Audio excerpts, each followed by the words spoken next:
Aquí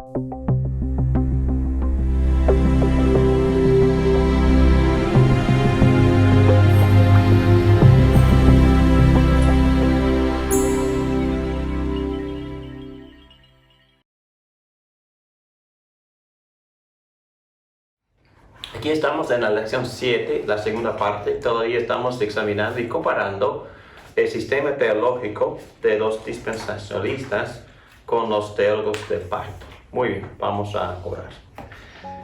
Gracias, Padre, por estas enseñanzas. Gracias por los hombres que han pasado toda su vida estudiando profundamente esas cosas.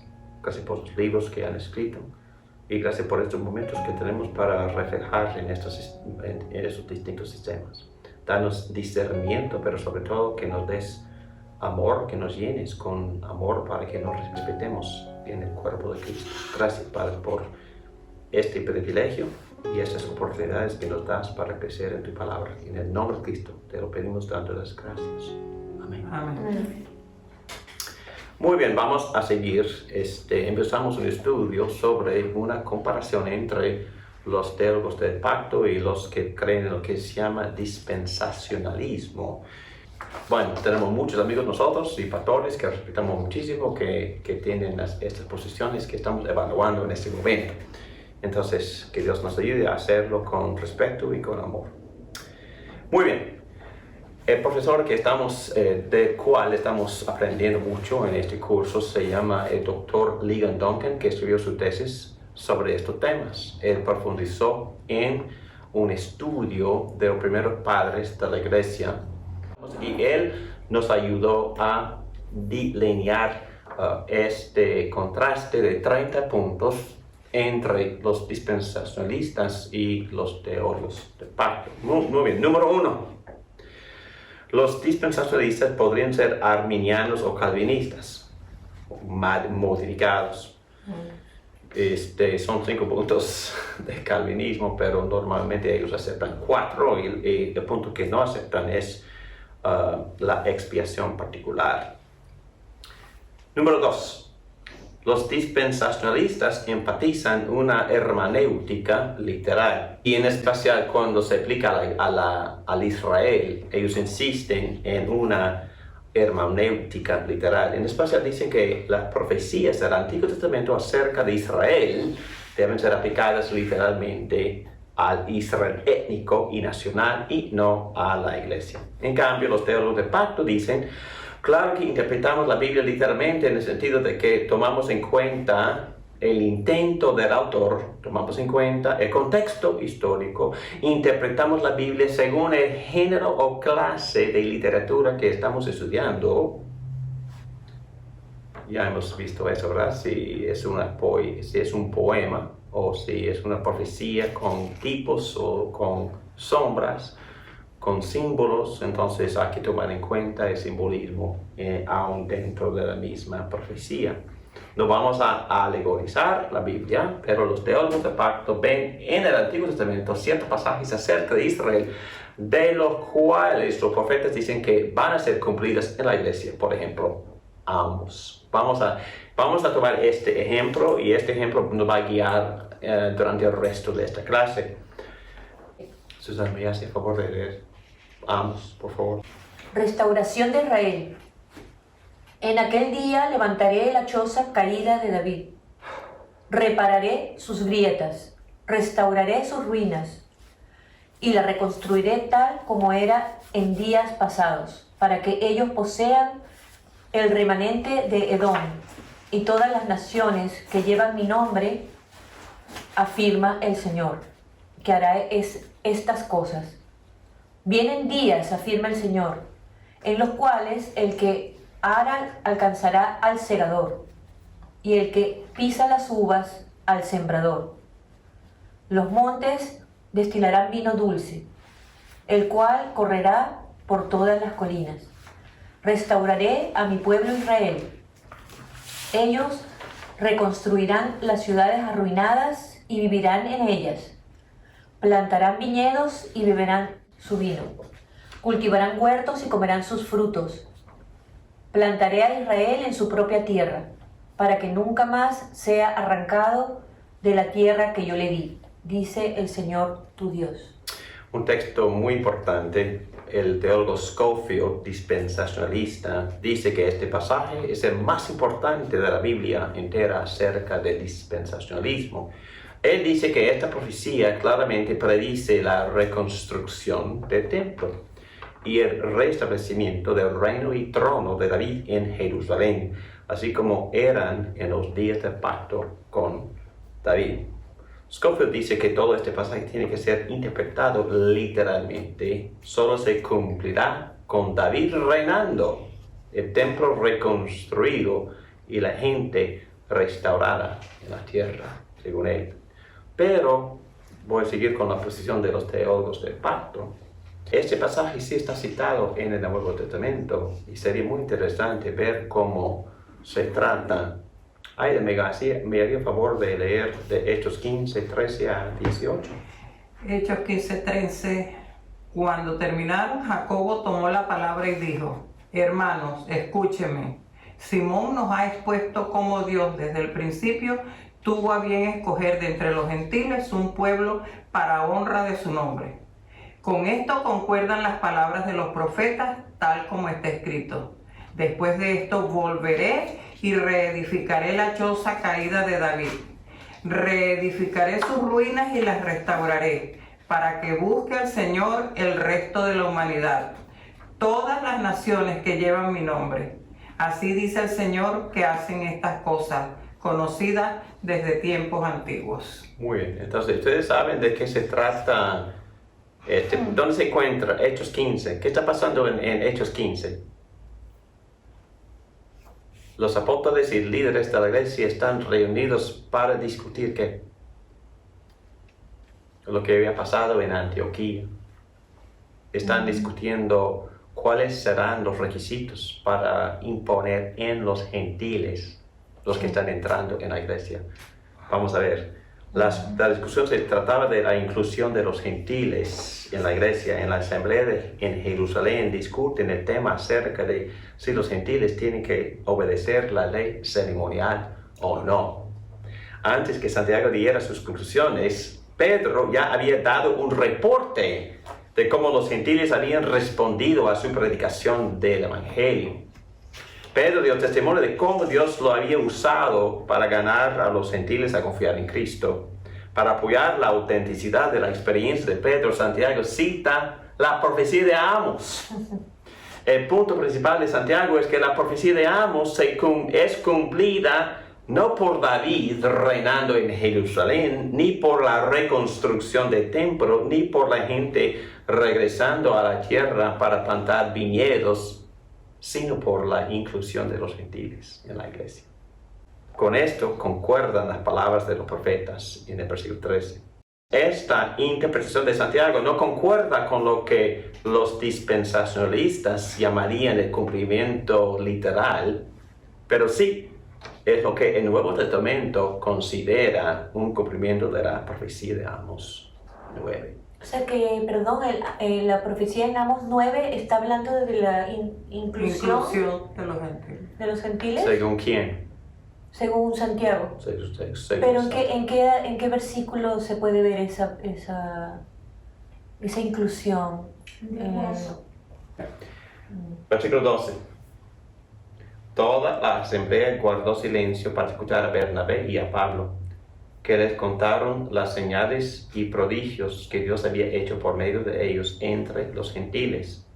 Cuando terminaron, Jacobo tomó la palabra y dijo: Hermanos, escúchenme.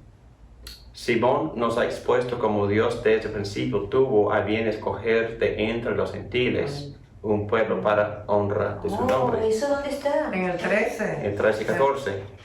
Sí, yo sé. Él está citando a Amos, pero Santiago está aplicando Pero están hablando Amos de los gentiles. de los gentiles. Y cuando están hablando de los gentiles, en Santiago Lo nombra reafirma. con Amos. Con Amos. Afirma. Sí. Ok, o sea que está diciendo Cita a Amos como la profecía básica que explica que incluye... que la inclusión de los gentiles en la iglesia. Okay. Y dice que con esto concuerdan las palabras de los profetas. En otras palabras, él está diciendo que Amos también tenía esta posición. Está diciendo Santiago. Ok. otra vez un principio acerca de la hermenéutica. Principio, como ya hemos dicho, el Nuevo Testamento interpreta el Antiguo. El Nuevo Testamento es la herramienta para ayudarnos a interpretar el Antiguo. Es un error insistir en una interpretación literal cuando la enseñanza implica una más simbólica. Los dispensacionalistas clásicos no manejaban muy bien este principio de la hermenéutica. Bueno, vamos a tomar un ejemplo absurdo. Si siempre insistimos en una interpretación literal sin tomar en cuenta los modismos, figuras y símbolos del texto, sería una pesadilla tratar de interpretar el libro de Apocalipsis, un libro repleto de simbolismo. Hasta los números son simbólicos. En ese libro, el apóstol Juan quiere que sus símbolos representen otra cosa. Nadie los toma en sentido literal, ni los dispensacionalistas. Mi único punto es que son inconsistentes, porque alguna parte de la Biblia ellos sí practican una interpretación más simbólica, pero en cuanto a las profecías nunca.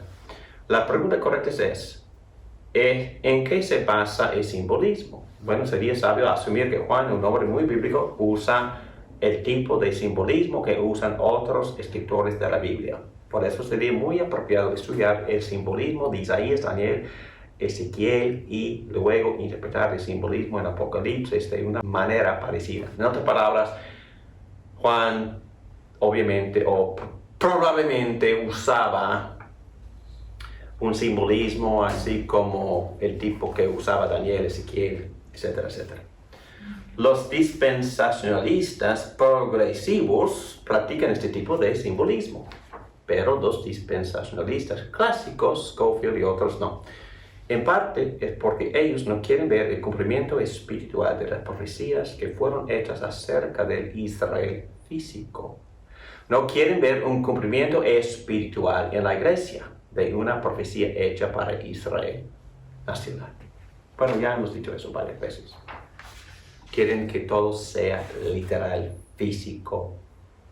Aquí entra la discusión acerca de la interpretación alegórica versus la interpretación de tipos. Los dispensacionalistas acusan a los teólogos del pacto de alegorizar las escrituras. ¿Qué significa eso? Alegorizar. Que tiene un significado simbólico.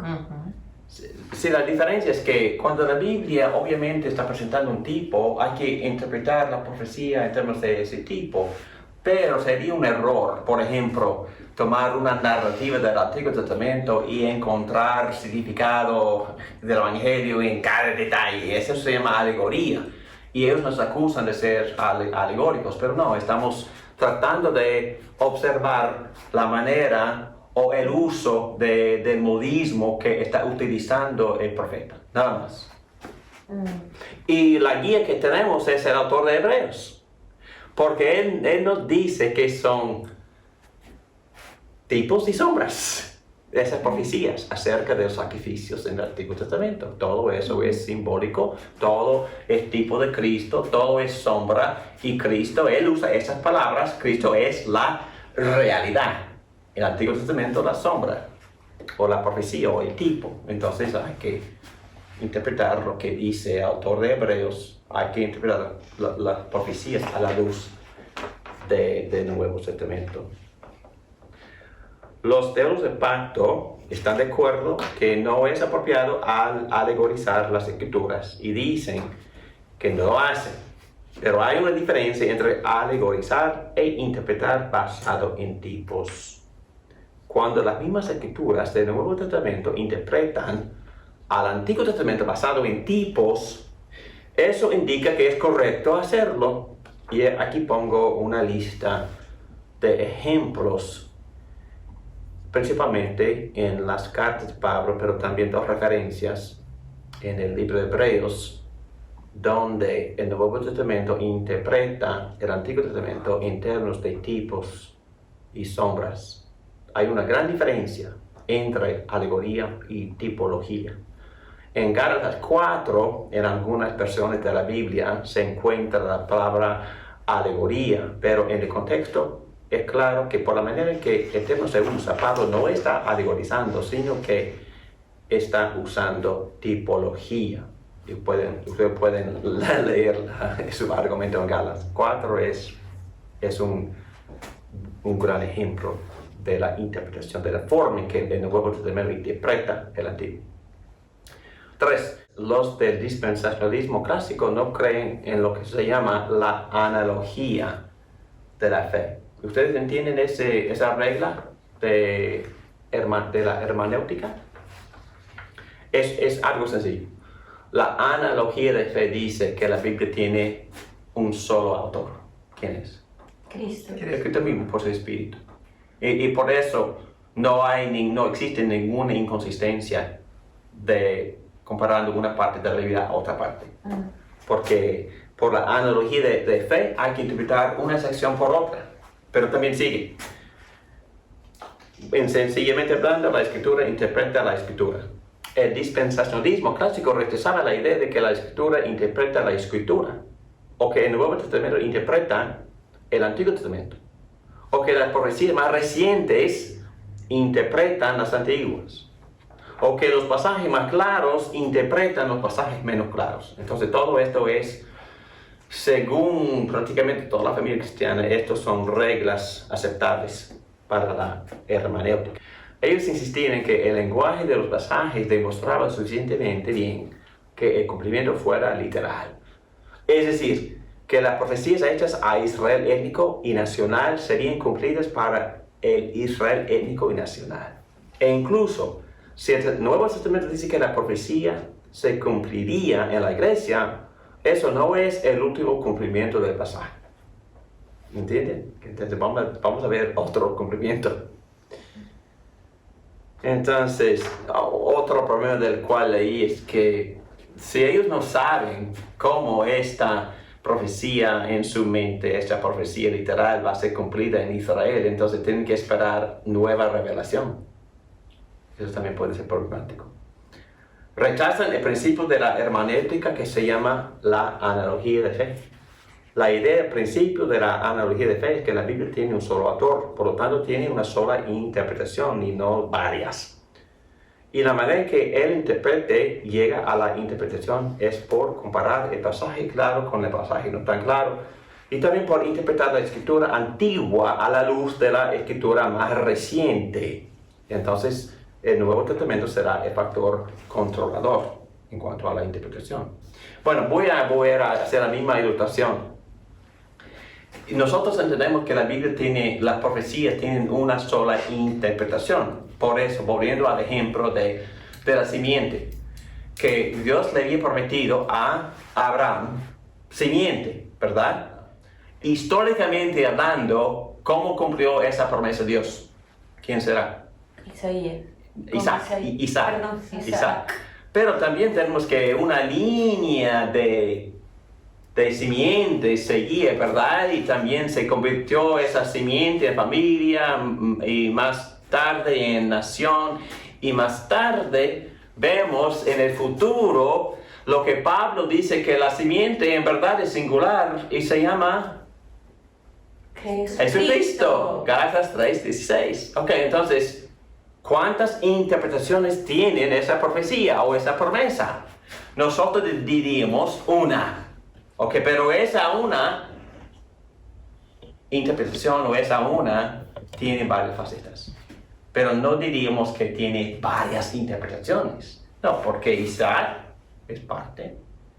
La familia, que creció hasta 75 personas, la nación también es parte del cumplimiento. Pero Jesucristo y todos los que creen en Jesucristo forman parte de la simiente prometida a Abraham. No diríamos que esta profecía tiene varias interpretaciones, no tiene una sola, pero esta sola interpretación va desenvolviéndose a través del resto de la historia del Antiguo Testamento, y el cumplimiento principal es Jesucristo, pero a la vez todos los que creen y son unidos a Cristo por fe también forman parte de esa simiente.